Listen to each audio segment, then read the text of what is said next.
The people at the racetrack, you can't beat it. It's a huge family. And that's what I like about it. It's a family thing. A lot of new generation people that are coming up because their grandpa is raced or their dad raced. There's no other sport like it. It is a historic place. Something that makes Western so special is that it is a very competitive place. There's a lot of very competitive people. There's a lot of really good drivers that race there. Everybody spends more money than they have and they should on these cars. They spend more time than they should. It really is an addiction. I don't get nervous when I go to races. I don't. This is my office. Like, I love being in here. Mike Haslam, he's been racing for a long, long time. He's just all around really good race car driver. I want to be out there competing against the best guys, and this is where it is. James, he's younger. He's got a really strong family behind him, and he has really developed into one of the cars to beat. These things are going fast. If that guy's right beside you and something happens, someone gets sideways, sometimes you can miss them and sometimes you just hit your brakes and hope for the best. You're mentally focused and you're strenuously going around the corner at 100 miles an hour.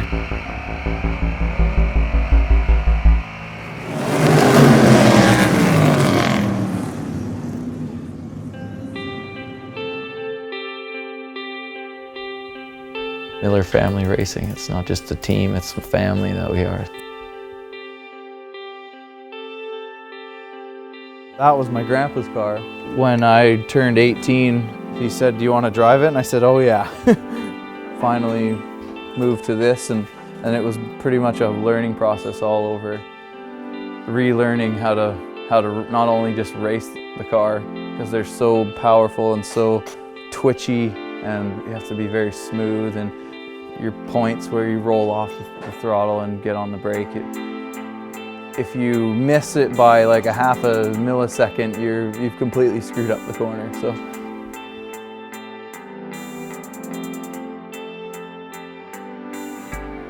So many races are won in here, in the shop here. Making sure that we got a car that will last 40 laps every race. I think that's kind of, Miller Family Racing. That's what we do. We don't just go to the track. We spend a lot of time out here as a family. This is our life. This is what we do.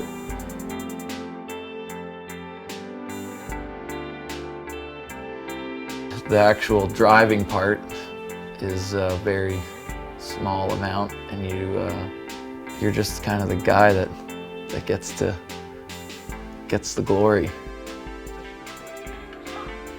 We're into the sprint car pretty hard now. Like, there's no looking back. We have to do it. We've got a good opportunity this year.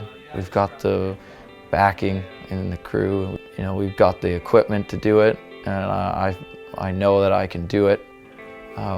So we've got a really good opportunity this year to do something special.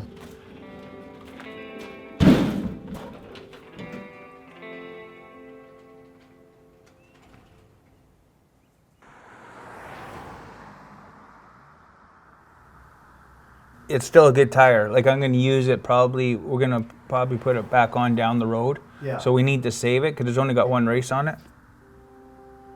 I've always loved racing ever since I was a little kid watching my dad. It was I always call it back in the day, but back in the day it was even back further than. I had my first race car was a 67 Ford Fairlane. It was hard back then because I didn't have a garage. So when I had to work on the car, I was always outside.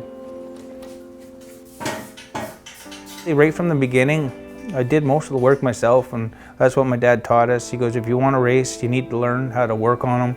And that was huge. I wouldn't have the cars that I have today if it wasn't that learning curve when I was 16 years old. I'd rather have that, work on them, to make them fast instead of having a bunch of money and being kind of like a spoiled rich kid. You learn how to get your hands dirty.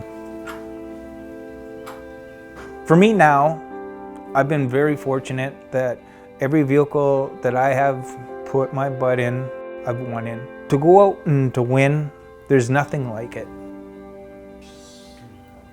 I don't want to say, hey, I'm a race car driver. When people say Mike Haslam, he's a guy to beat, and that's what I want.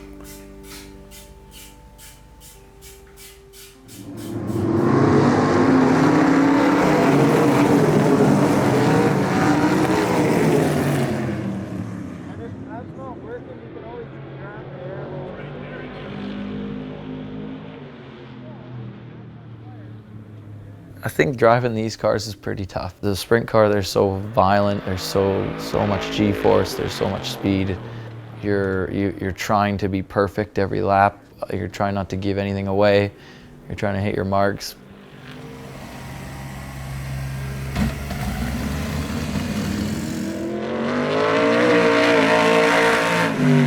When you go out there, you don't know if you're gonna be head over tea kettle flipping over. And it might not be nobody's fault. So you're out there. You might not walk home. And we're there at a local racetrack. I work Monday to Friday. And when I strap myself into this car, like I'm taking a chance. Grandpa actually put me in the car, and that's how I got racing. But I grew up watching Dad. It's pretty cool watching your dad have success in racing and have some very good years. When I first started racing, Dad had been out of racing for a little while, so we kind of like rekindled that and brought back Miller family racing.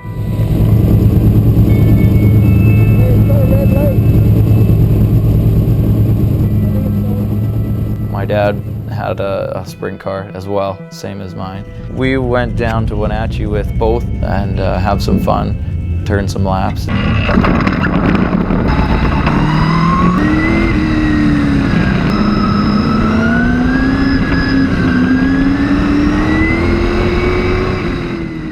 Dad's car was awesome, but he qualified bad, so he was like, I got this is my race.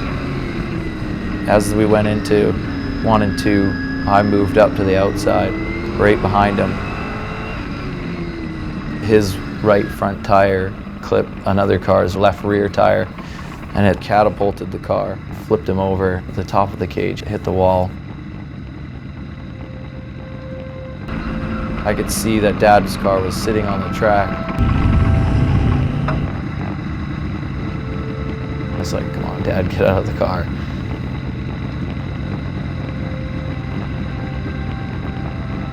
Fire truck, they had to come and cut him out, jaws of life. From there, he's airlifted to Seattle. The palliative care comes around, and then it's like, holy, this is serious. This is really, really serious. The doctors weren't very hopeful, being told, yeah, you should probably start thinking about different options for your dad, and this might not turn out the way you think, so.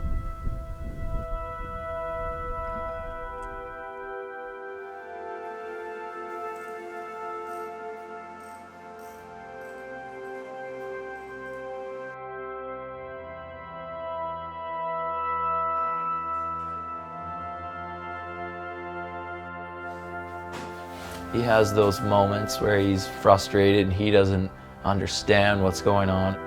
He's looking forward to getting better and being there and getting back to kind of a more normal life. Watching the Canucks in no time. Yeah, you missed the whole season, pretty much. Oh wow. Oh, I missed lots of. Yeah. I don't remember the last 6 months. I don't know. It's been a roller coaster ride. It took a long time for him to kind of start talking and start getting some expression and moving his arms a bit and moving around. And after the accident, we all, like, as a family, agreed that it would be silly to not race. The whole racing community, they stepped up and helped us out huge. As soon as I came back to the track, I knew this is what I needed to do, and I need to win. I need to win for all these people. I need to win for my dad. I need to win for myself.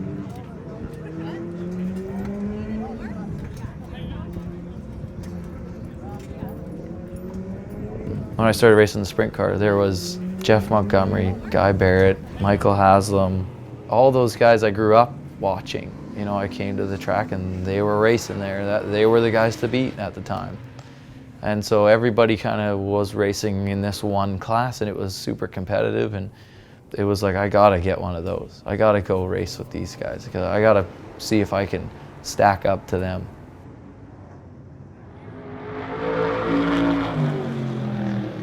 Having my dad there was pretty awesome. It was really cool. It was pretty emotional.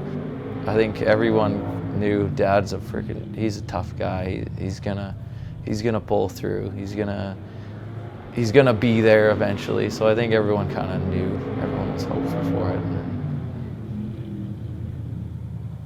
Yeah, it was a pretty emotional time. It's a pretty tough year. Having him back, it's pretty awesome.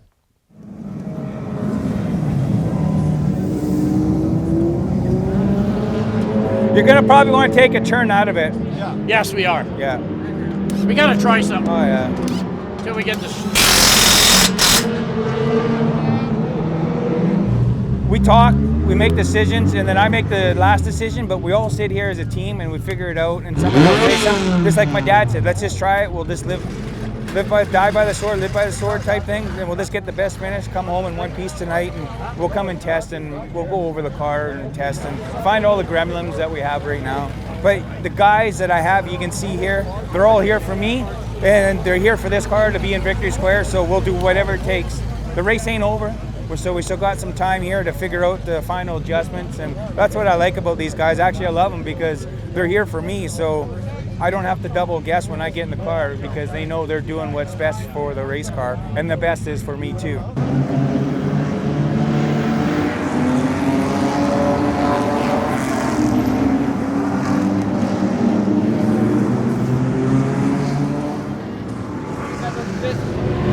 Do what you always do, follow Michael. Yeah. He's smart. He knows what he's doing. He knows you're there. Yeah. I definitely gotta wait for him. You Just for wait. him and then Wait take for his advantage of him. mistake and then try and get for it. Go for But it. when you can, get your nose there so he can see you on that f***ing cockpit there. Yeah. Let him know you're there. When there'd be a bump, just let him know. Just remind him. Yeah. Remind him. Remind him. Don't hit him like an idiot. Yeah. Enough just to get in his head, right? Yeah. Because he's really good. I've been following Michael Haslam since, I was a kid. Yeah, it's pretty cool to get to race with him now. Love you, good luck. Love you. Shake and bake. See ya. Love you.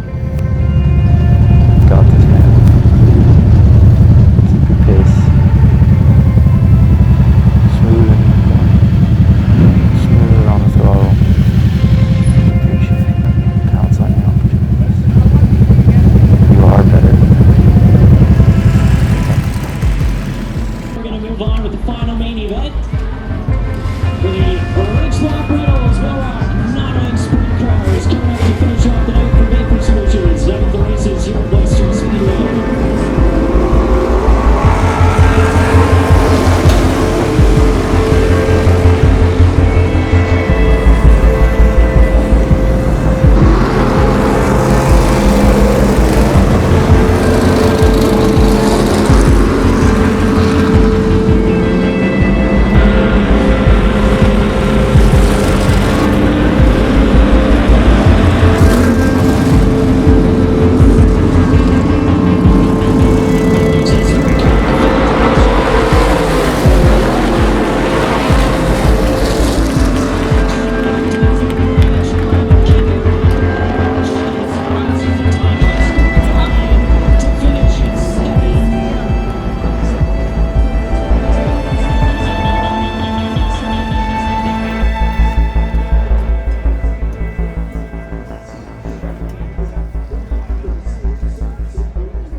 Hey, thanks, man.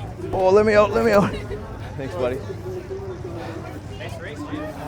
I was running the brakes. I had to use my brakes to slow down. It's just the idle's too high. Because when I put it on the run stand, I put it up. I put it back down, but it's gone back up. So the idle was way too high. That's why I wouldn't slow down.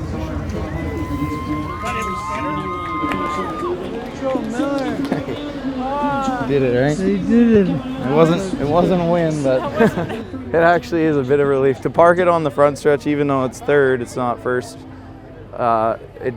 it's a relief because you know, you think about it so much, and to like put it all together and have it go in a direction that you want, it feels good that you're doing something right.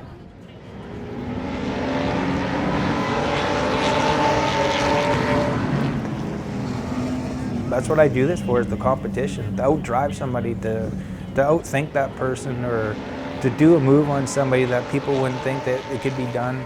The competition, it just, I know, when you get going, and the speed and all that's irrelevant, but the competition of outbeating that person in front of you, that's the best thing. That's the addiction that you get.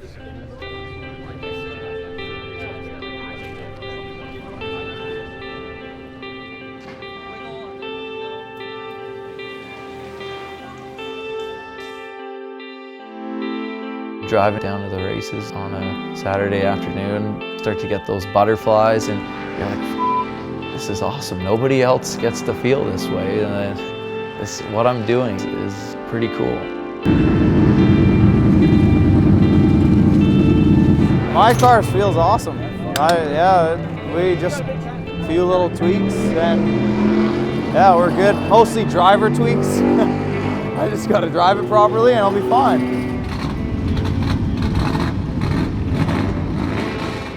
The car will give you what it's going to give you. So it's up to you to give it what it wants. It talks to you, it tells you, but you feel it in your butt when you're driving it. And so you got to pay attention to what it's doing.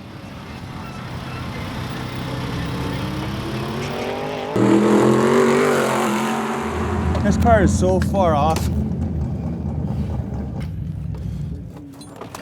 We're just a car count right now. Go find scales right now. Stop what you're doing, please. Better or no? No, it's and we're leaking water now. It's the worst it's been.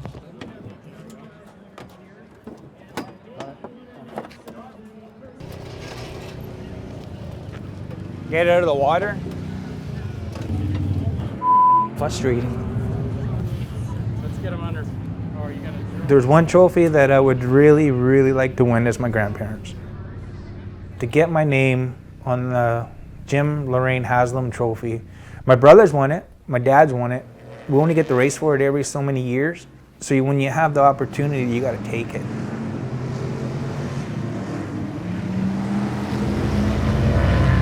So, we'll see you in Victory Square. Sounds good. I'll meet you there. Be patient though. Okay? It's a long race. I feel good, man. Yeah. I think this is gonna be a fun race.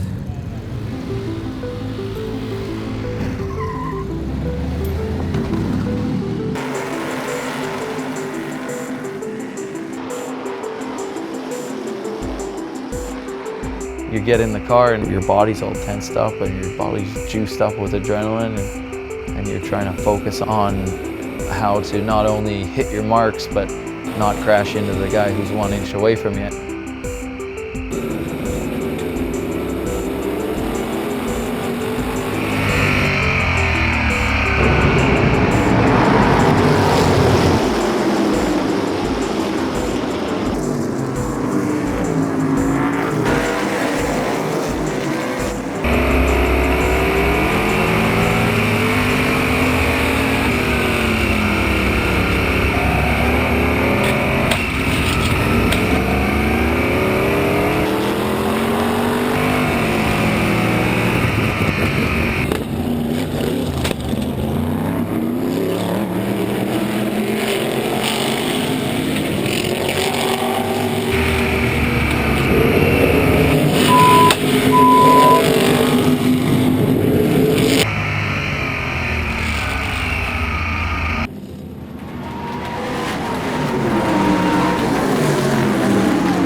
times, we're done.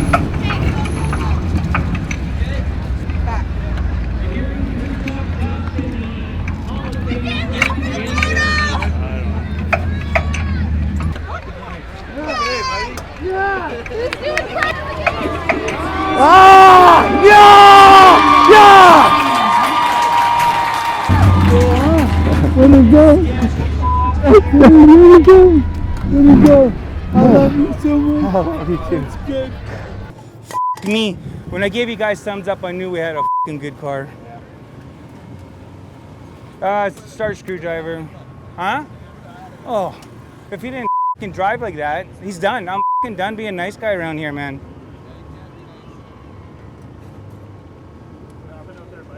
Oh, you're on the outside room, so you know the guy's on the outside, so give a guy, not a semi-room, but give him a little bit of room, so that you know, okay, he's there. And then he's outside, inside, and I'm there.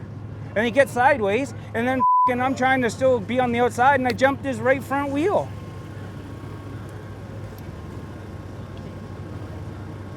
Last year it was the first race, now it's the second race. Every year these guys drive like morons. What happened at the end there with Mike?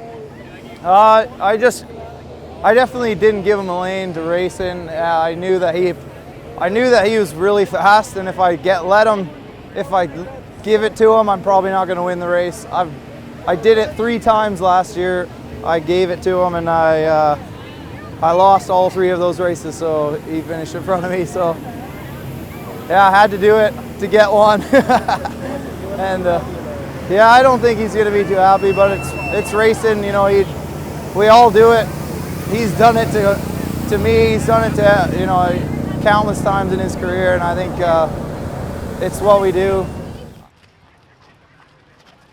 It's racing, and I had a reality check that I'm not at a car show. I'm here to race. And sometimes you need that. You need someone to come up and kick you right in the ass and say, hey, you're here to race. Let's go.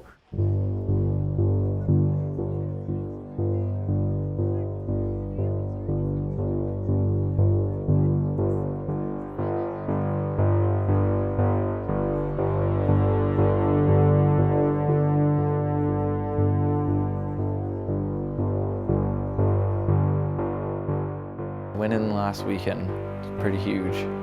Getting the first win, getting that out of the way, and now looking into this weekend. And Strawberry Cup for us, is a big race. We got the Strawberry Cup. For me, I'd like to win it because it's a heritage type thing, because it has been running for years and years from the get-go. So when you start winning or having a chance to win, or when you do win some of these big races, you get to put their name on that trophy and people will remember it forever.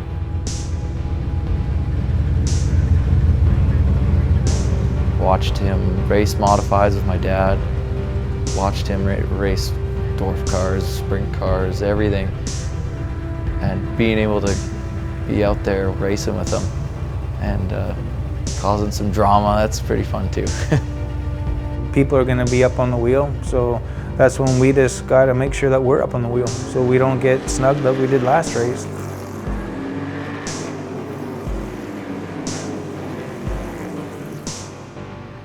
It's going to be a battle, and I think we're going to probably do pretty good too. It'll kind of all come together. I'm excited.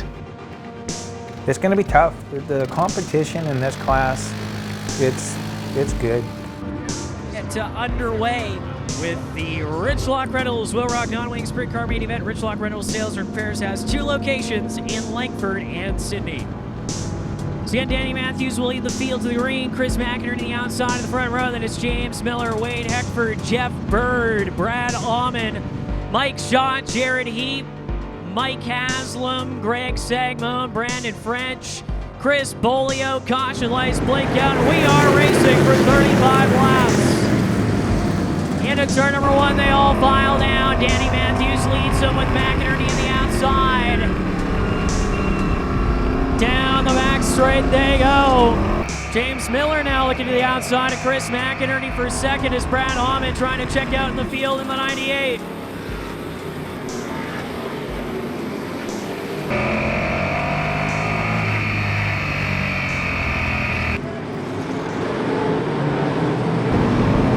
Mike Haslam trying to find a way around and earning for second into turn 3. Here comes the 22H to the outside. Into turn number 1, Brad Almond, Mike Haslam side by side for the race lead as they head down the back straight. Almond on the inside, Haslam on the outside with Miller on the inside, the 71. They bang wheels off at turn 4. Haslam takes the lead into turn number 1, and Almond back to second. Into turn number 3 they go. Almond trying to fight a loose race car out in front. James Miller in the 71 up to third as they head down the back straight. Into turn 3, coming off the turn 4 this time. Just 2 laps to go for your race leader, Mike Haslam.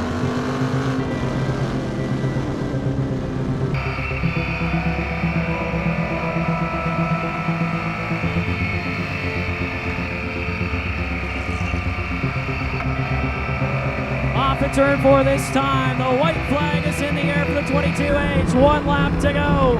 Almond on his rear nerve part coming off at turn number 2. Down the back straight 1 final time. Into turn 3. And coming off at turn number 4. The checker flag's out for Mike Haslam.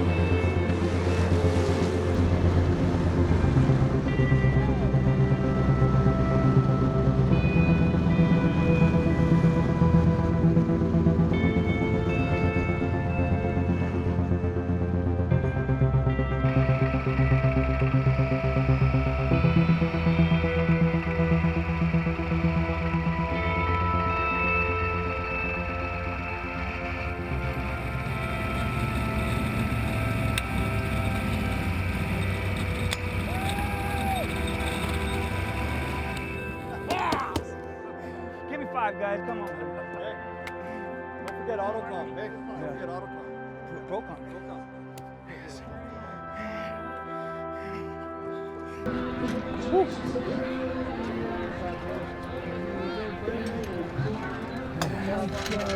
Not bad.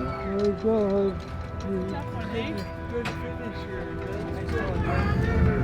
The track just went away from us, and I don't know. I can't really put my finger on it. Maybe I was a little too relaxed in my driving style early on, so maybe that had something to do with it. After the win, a little bit too comfortable. So I don't know. It's probably a combination of everything. Just adding up to not very, very fast, but just fast enough for third. You guys, man. Good job, you guys.